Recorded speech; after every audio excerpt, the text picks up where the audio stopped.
If you're seeing the Steam missing executable error, don't worry, because this usually means Steam can't find the game's main.exe file inside the installation folder. The good news is that this is often easy to fix, and in this video, I'll show you the fastest steps to get your game launching again. If this tutorial helps, make sure to hit like and subscribe for more simple gaming fixes and Steam guides. Let's jump right in. First, the most reliable fix is to verify the integrity of your game files. This tells Steam to scan the game folder and replace anything that's missing or damaged, including the executable file.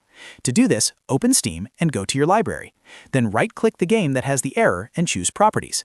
In the Properties window, click Installed Files. After that, select Verify Integrity of Game Files. Steam will begin checking the installation, and if it finds that the main.exe file is missing, it should automatically re-download it for you. This is one of the best first steps because it can fix the problem without you needing to reinstall the entire game. If the error is still there after that, the next thing to check is your antivirus quarantine. Sometimes Windows Defender or another antivirus program flags a game executable as suspicious and moves it into quarantine or a virus chest. When that happens, Steam sees the file is missing even though it was actually removed by security software. Open your antivirus application and look for a section called Quarantine, Virus Chest, Threat History, or something similar. Search for the game's executable file, which might be named something like game.exe. If you find it, restore the file and then add the game folder to your antivirus exclusions so it doesn't get removed again. That step is important because otherwise the same issue may come back later. Now let's move on to another very common fix, which is clearing the Steam download cache.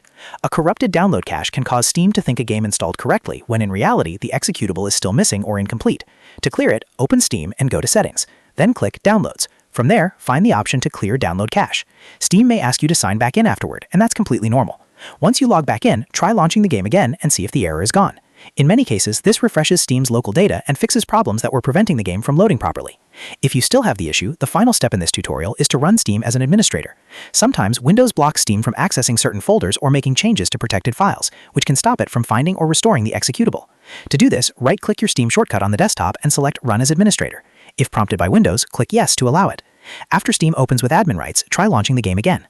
This gives Steam the extra permissions it may need to read the game directory, verify files, and access missing content properly. If none of those steps fix the problem, you may also want to reinstall the game, but in most cases, one of the methods in this video will solve the Steam missing executable error quickly. The key thing to remember is that this issue is usually caused by a file being deleted, quarantined, or blocked, not by a permanent problem with Steam itself. So start with Verify Integrity, check your antivirus, clear the download cache, and run Steam as administrator. Those are the safest and most effective fixes to try first. If this video helped you out, please give it a like, subscribe for more tutorials, and drop a comment if you want help with another Steam error. Thanks for watching, and I'll see you in the next one.